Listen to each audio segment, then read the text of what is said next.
Welcome back to the news at 9. It's time now for Medical Moments with Covenant Healthcare. In honor of Diabetes Awareness Month, we want you to know some myths and some facts about diabetes programs that Covenant Healthcare's diabetes team has to offer. So thank you for joining me. With me here today is Sharon Donnenwerth, a registered dietitian, nutritionist, and certified diabetes educator with Covenant. So she's basically an expert.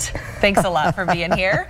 Well, thank you for having me. Of course. You know, our first question to get started, can you just explain to folks who may not know what diabetes is? Well, diabetes is a condition in which your body can't use the sugar that's in your blood, which is called glucose or blood sugar.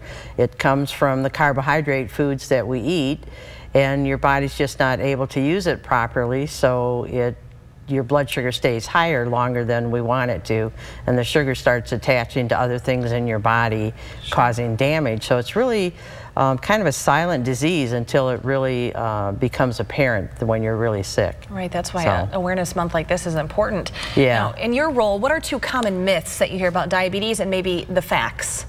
Well, one is that you can't eat any sweets or chocolate. We don't recommend that you eat a lot of them, but you definitely can have some. I mean, after all, it's, you know, coming up to all the holidays. Right. And I know a lot of people have certain holiday foods that you want to celebrate with family and friends. So my recommendation is just to have smaller portions and just try to be a little more active. You know, take a 10-minute walk even helps versus not doing anything. So that's one myth. And another myth is that you want to totally avoid carbs. You know, a lot of people are trying to do very low carbohydrate diets, and our bodies were designed to burn carbohydrate for energy, but you want to get them from some food sources that give you other benefits, like fresh fruit has fiber in it. And so when you eat a piece of fruit, you know, yes, it has some carbohydrates, it's the natural sugar, but it's also good because it has vitamins and minerals and is fairly low calorie compared to a lot of other things you could eat, like a cookie. Right, and just as filling too. Yeah. Now, we hear a lot about diabetes and pre-diabetes, so can you explain the difference? Well, the difference is someone that already has diabetes has the condition, and they may need to take some oral medication and or insulin depending on how their disease has progressed. People that have pre-diabetes, their blood sugar only goes a little bit higher than normal, but not high enough to be diagnosed with diabetes.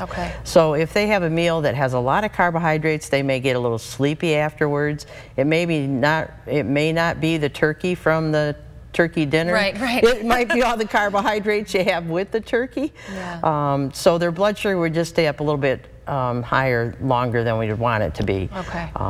You know, tell us about Covenant's free diabetes prevention program classes, and those kick off this month.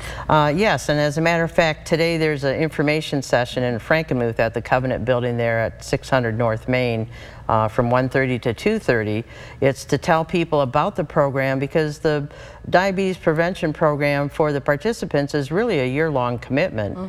For the first 16 weeks, they meet with the health coach and learn all different things about lifestyle. Lifestyle has a lot to do with our health, and so they learn about healthy eating, about activities, you know, physical activity, different foods, and how much fat is in foods, and they might want to eat a little less fat.